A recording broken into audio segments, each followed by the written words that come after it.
What's going on, my friends? Sorry, I'm just fixing my camera position here. Where are y'all watching from? I see we have some comments and questions.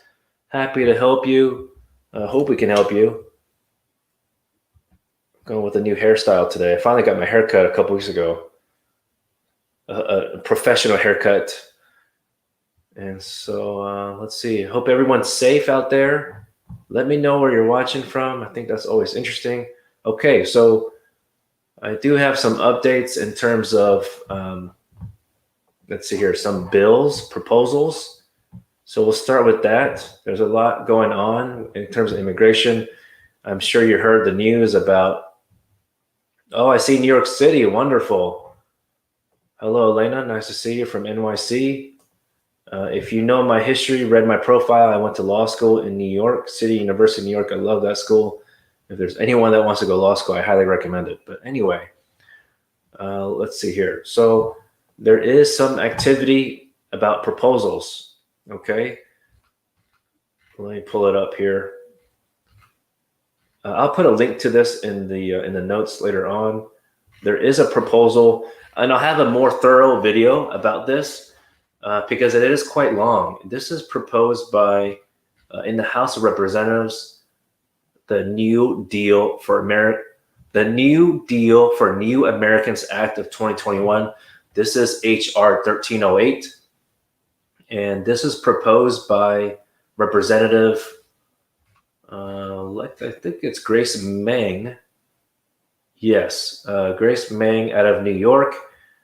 She filed this. There's a lot of joint sponsors here. The joint sponsor meaning, or co-sponsor meaning the, no, not like the immigration application, but really supporting this bill, this proposal. Okay, so disclaimer, this is not a law. This is only a proposal. Okay, this was introduced in the House of Representatives, I think a couple of days ago, actually February 24th, so last month, but there hasn't been any activity until recently. So there's some movement here. We're going to share more information about that in a separate video because it's a lot. But basically, it is to help establish a new national office for new Americans to reduce, which I don't know what that exactly that means. I think just to promote citizenship, reduce obstacles to obtain U.S. citizenship, to support the integration of immigrants into the social, cultural, economic, and civic life of the United States, and for other purposes. They always like to put for other purposes so they can add more benefits in the future, so they don't have to have this long description. Okay.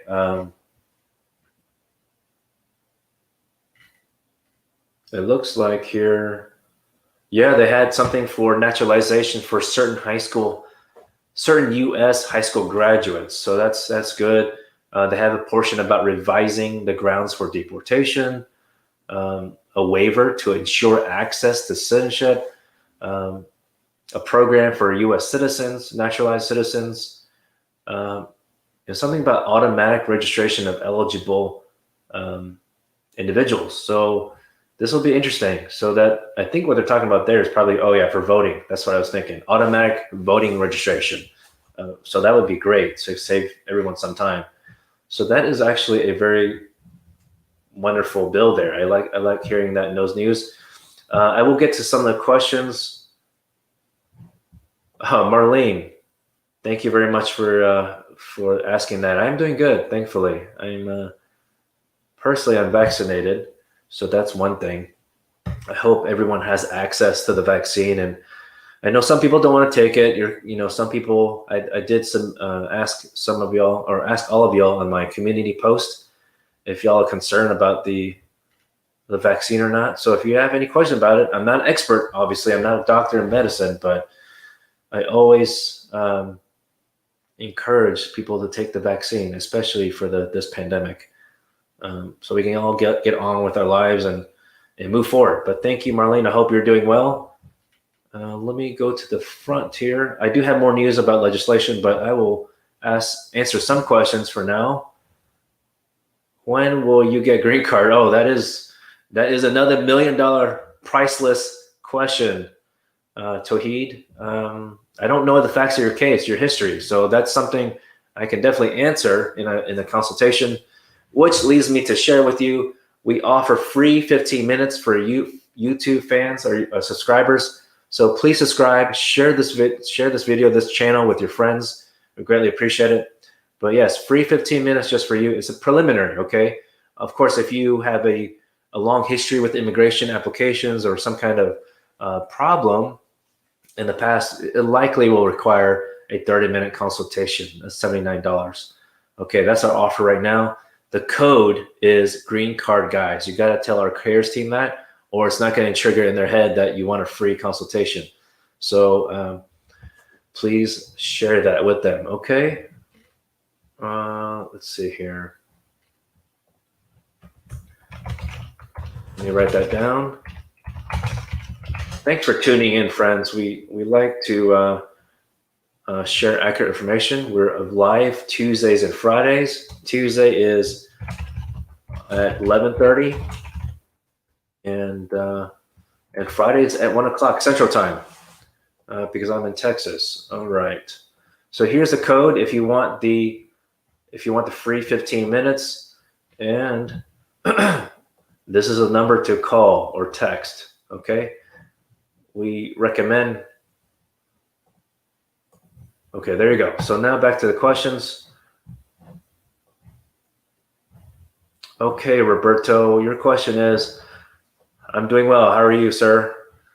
Mike, your question is, you just want to know what happened next after approval letter from immigration, but it's about application for you and your brother. Well, if it's for you and your brother, I'm assuming you're talking about a petition I-130 for F4 preference category. And Roberto, I know you've been watching. I appreciate it. Several live shows, but I cannot recall what type of application. But that's what I think you're talking about. And I don't know if you are currently abroad outside the U.S. or if it's for you or your brother. I don't know who's a U.S. citizen, but Roberto, I can give you an idea. Okay, but I recommend you fill out the intake form below. It does start with Ting Law, that website there. And we do, if you are abroad and your petition was approved, that's the first step. The second step to look for is to wait for the National Visa Center number, case number. Okay, it usually takes about 1 month, but there have been times that we had to be proactive after it's been 1 month, say, hey, embassy, what is going on? Give us a case number. Of course, we do it kindly. By the way, please kindly hit the like button if you enjoy our content and how we share the news and free tips. And then, okay, back to Roberto. So if you have the approval petition, that does not necessarily mean that you're going to go qualify for the next step automatically in terms of the consular processing for the interview. Okay, by the way, if you are in the US and you're the immigrant or whoever the immigrant is and you have a preference category, you do have to show that you've been maintaining status the entire time that you've been in the US. So for many people that have consulted with us, of course, the likely scenario is that you have not maintained your status.